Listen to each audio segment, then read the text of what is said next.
On n'est pas allé commander. On allait dire au président, au premier ministre, qu'en tant que le premier responsable, c'est toi qui as initié le dialogue politique. Le dialogue politique visait à taire toutes les poches de conflits possibles dans notre pays. Mais ce que vous avez de commencer là. Parce que quand on lui demande, il dit que ce n'est pas lui, hein, que c'est un problème politique. Et que lui, il a écrit sur moi, les noms là, il a écrit au ministre de l'Intérieur, Wagondo était là. Bon, on dit, Kibet a écrit. Et tu dis que toi, tu n'as reçu qu'il y a encore combien 23 000 morts. Non, je ne sais plus combien de choses. Et ainsi de suite. Donc, ce sont ses responsabilités. Je pense qu'on s'est parlé, on a rougi les yeux, je crois qu'on s'est compris. La CEI, en tout cas, elle était heureuse, hein. Apparemment, on leur donne 57 milliards, mais nous, on n'avait pas ça. Mais on a fait le travail pour eux. Mais au-delà de ça, ce que nous devons leur dire, c'est que nous avons mis du sérieux pour faire ce travail. Et nous espérons qu'ils mettront du sérieux pour traiter notre requête. Parce que c'est quand même scandaleux que dans ce pays-là, un matin, on se lève que il y a 2 millions de nos compatriotes qui n'ont pas de papa et de maman. Oh, quand même. Qu'une femme peut te faire 500, 600 enfants. J'ai vu, il y a une de nos camarades là, Ipou, non, qui a fait quelque part, j'ai vu quelque part, elle appelle ça dans notre dame de la fertilité. On a mis du sérieux. Le président Laurent Gbagbo a eu le nez creux, comme toujours, le compas dans l'œil, quand il a dit qu'il fallait crier safe. Au début, ils ont dit non. Et vous avez compris les réactions. Au début, non, ça, le président Laurent Gbagbo cherche pas là. On leur a dit, voyez-vous, je crois qu'on va pas revenir d'ici, mais j'avais dit ici. Moi, je suis dans mon village. Mes enfants meurent tous les jours. J'ai dit, je vais chercher quelqu'un pour m'envoyer un médicament pour ne plus que mes enfants meurent. Toi, tu te dis que non, je cherche pas là. C'est toi qui tues mes enfants. C'est toi qui tues mes enfants. Et c'est quand ils pensaient que c'était une association de plus qu'on avait créée pour la propagande. Mais on leur a donné ça. Chiffre à l'appui. Et c'est les 2 millions là, on n'a pas. C'est nominatif. On s'est écrit. Connaît Katena Justin, il n'a pas de papa, il n'a pas de maman. On leur a donné. Ou bien ils sont tous nés en 1900. 1er janvier 1900. Donc, en tout cas, il semblait heureux qu'on ait fait le travail à leur place. Voilà. Oui.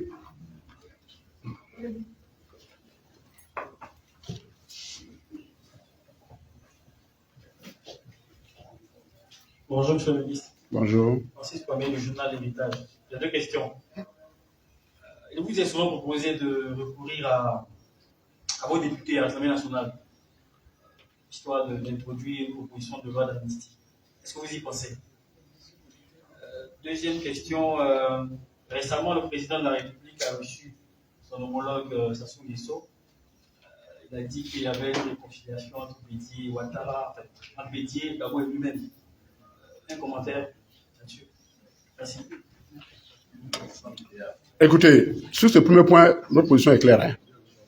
Nous avons suffisamment d'éléments de droit aujourd'hui qui nous permettent au président Laurent Gbagbo d'être sur la liste. On a suffisamment d'éléments de droit. Et il ne faut pas que les gens nous poussent à la faute. On a l'Assemblée, mais on n'est pas majoritaire. Si le RHDP veut, l'initiative des lois appartient de façon concurrente à l'exécutif et au Parlement.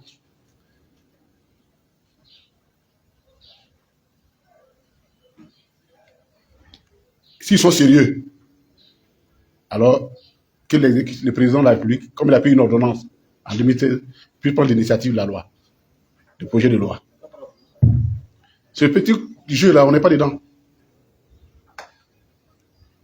Nous avons une décision de justice qui dit d'écrire le nom du président Laurent Gbagbo sur les choses. C'est suffisant pour nous. C'est suffisant pour nous. Si maintenant, ils estiment que ils veulent qu'on sorte par chose et qu'ils veulent pas une loi d'amnistie, une autre loi d'amnistie, c'est à eux. L'initiative leur appartient. Nous avons suffisamment d'éléments de preuve qui prouvent que le président doit être sur la liste électorale. Ceux qui disent qu'ils sont de mauvaise foi. Oui, dans ce pays-là,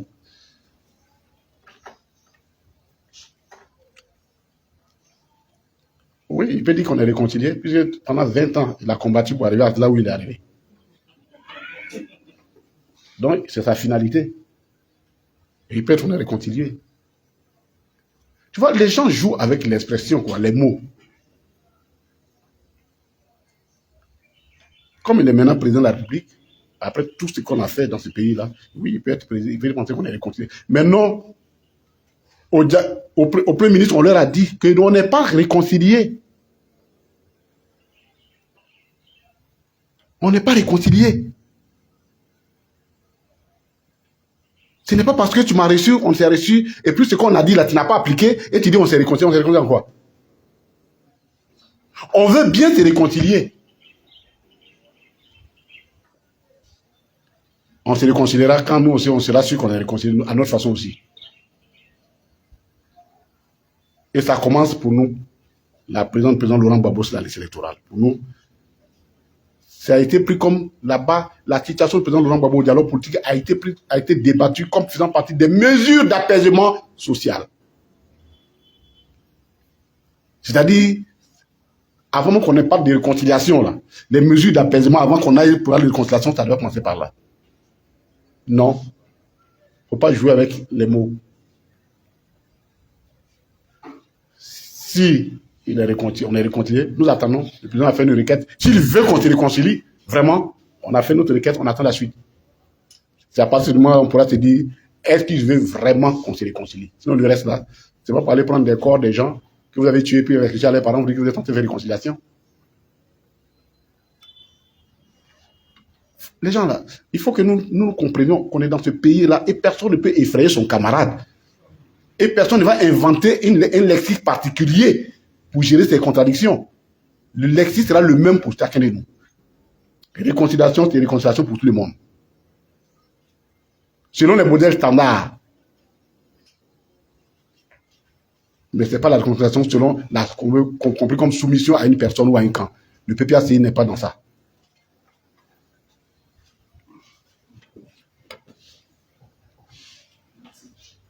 Je suis Ferdinand Blaye du quotidien Le Temps.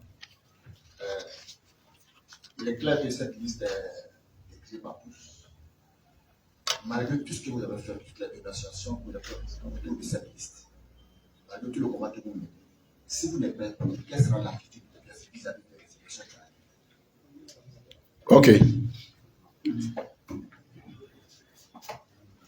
Nous sommes... Vous savez, on a un principe dans notre parti.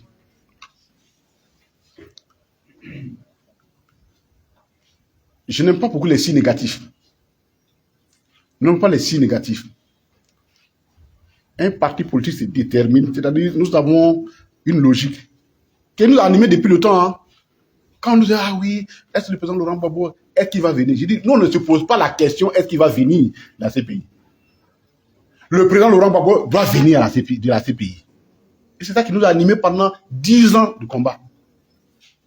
C'est que les gens croyaient qu'on n'allait pas y arriver, on est arrivé. Il a créé un parti politique, on dit, ah non, non, non, il a été condamné, il ne peut pas créer un parti politique, est-ce qu'il peut gérer? On n'a pas dit, est-ce qu'il peut, on dit, il va diriger le parti politique. Il est en train de diriger son parti. Votre question, c'est la même réponse. On ne se pose même pas la question, est-ce que le président Laurent Gbagbo ne sera pas... Non. On fera tout pour que le président Laurent Gbagbo soit sur la liste électorale. C'est tout simplement que ça. Ouais. Dans nos pays, contributeur Opéra News, sur le ministre, j'étais dans le lot du bois le week-end passé. J'ai assisté à des séances d'explication conformément aux missions que le parti a dépêchées sur le terrain, samedi à la Côte ensuite dimanche à Divo. Dans l'eau d'Ivoire, c'est quand on écoute les populations, il y a une compte de choc après cette décision d'assurer concernant le président Gbagbo. Mais en même temps, il y a une préoccupation relative aux élections. Donc les populations sont divisées entre ils ne savent pas quelle approche il faut avoir entre faire la pré-campagne et puis mener le combat depuis dans le Rambabo. Alors qu'est-ce qu'il faut leur conseiller? Mais la bataille des présidents de Laurent Gbagbo, c'est déjà la pré-campagne. C'est un sujet mobilisateur. C'est quoi la campagne? C'est de mobiliser les gens pour leur parler, dire je vais faire ça. Peut-être même, nous, on cherchait quel serait le sujet de campagne, mais ils nous l'ont donné. Ils nous l'ont prêté, vraiment gratuitement. Parce qu'en Côte d'Ivoire, là, quand il dit venez, je vais parler de Laurent Gbagbo, même les malades viennent. Ceux qui n'écoutent jamais des discours politiques, ils viennent. Donc c'est l'occasion qui est donnée. Non, nous faisons les deux à la fois. Nous faisons les deux à la fois. Et le sujet du président Laurent Gbagbo, là, pour nous, c'est un sujet mobilisateur. Et ces missions-là, vous avez bien vu comment elles ont été organisées. D'ailleurs, le secrétaire général a bien organisé ces missions en les confiant aux candidats eux-mêmes dans les localités, à l'équipe de candidats dans les localités. C'est pas gratuit, c'est pas anodin. Nous sommes en pré-campagne. Et notre mot d'ordre est simple. C'est 2025. Eux, ils regardent 2025. Mais nous, on est déjà là-bas, 2025, on les attend.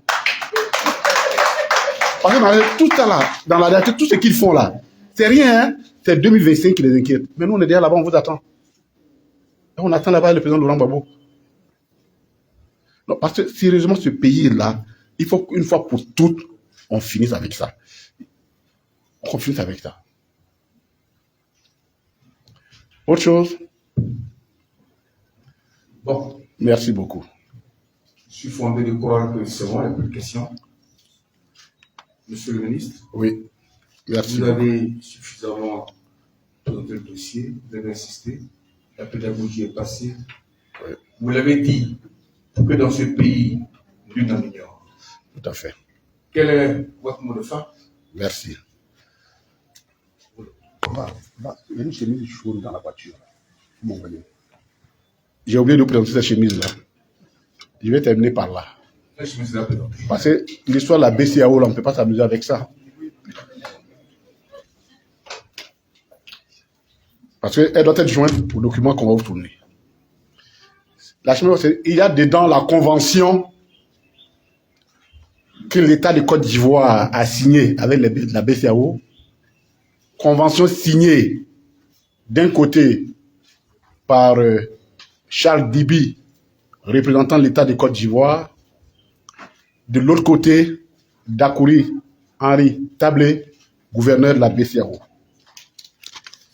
Et cette convention, la voici. Je le copie. Convention relative au remboursement des enquêtes agentes de la BCAO de Bouaké, Ma et Korogo entre la République de Côte d'Ivoire et la Banque africaine des États d'Afrique de l'Ouest.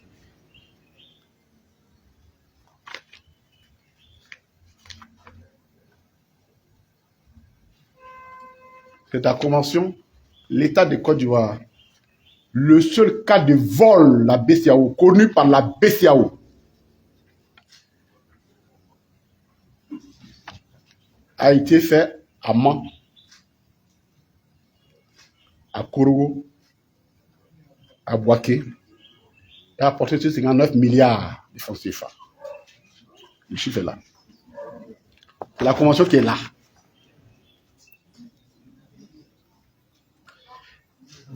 Et selon les textes de la BCAO, l'État de Côte d'Ivoire a décidé de prendre en charge et a décidé de payer 6 milliards par an jusqu'à épuisement des 59 milliards. Donc voici des gens. Voyez-vous comment parfois la malice va à un niveau exceptionnel. Qui volent la banque centrale. Et le président Laurent Gbagbo dit, OK, mes engagements vis-à-vis de la BCAO, l'État de Côte d'Ivoire prend. Et l'argent que le président Laurent Gbagbo utilise maintenant pour payer les fonctionnaires, pour payer les charges de l'État en 2011, eux, ils viennent déclarer ça comme vol. Et ils veulent que le président Gbagbo devienne les voleurs pour régulariser leurs comptes. C'est dans l'opposition, ils ont volé. Et le gouvernement prend. Cette fois-ci, il dit qu'ils ont pris l'argent pour payer les salaires. On ne sait pas quel salaire il s'agit. Ça aussi, ils prennent et ils demandent au président Laurent Gbagbo n'a qu'à payer pour eux. Donc, la seule convention qui existe entre la BCEAO et l'État de Côte d'Ivoire concernant un quelconque braquage ou vol de la BCEAO, c'est cette seule convention. Donc, ceux qui disent que le président Laurent Gbagbo et nous avons volé la BCEAO, ça se peut que la BCEAO a porté plainte, qui nous envoie une autre convention.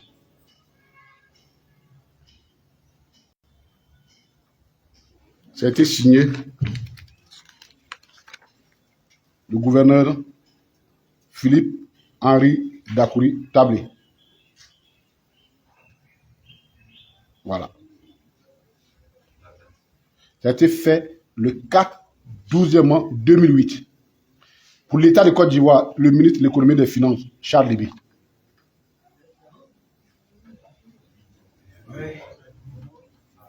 Au PPACI, on ne parle pas au hasard. On allait fouiller la convention, hein. On l'a trouvée. Donc, il n'y a jamais eu de vol à la BCEAO en 2011. Et on n'acceptera jamais que politiquement et moralement, des gens s'acceptent pour vouloir salir l'honorabilité, la dignité de quelqu'un qui a consacré toute sa vie pour se battre pour la liberté et pour le respect de l'intégrité de l'homme. On peut faire la politique autrement. On peut faire la politique autrement.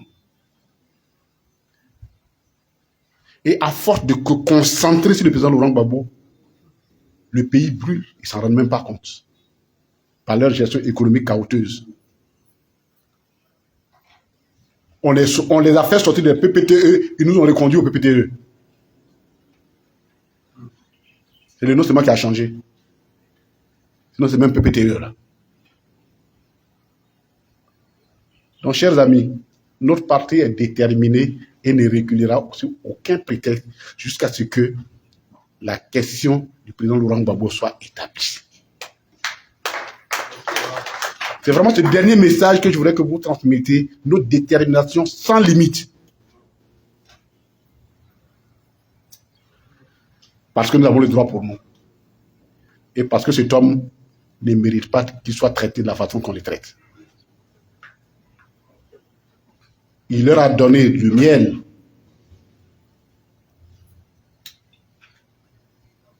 Il leur a tout donné. S'il ne peut pas lui donner de l'eau, on refusera qu'on lui donne du vinaigre. Parce que lui aussi, il a des enfants, il a des parents, il a une grande famille idéologique et il n'est pas seul. Et je crois que c'est hasardeux de penser qu'on peut le manipuler comme une petite demoiselle sur une piste de danse. Ça ne marchera pas. Merci beaucoup. Merci, monsieur le ministre. Au PPACI, on oppose la justification par l'absurde.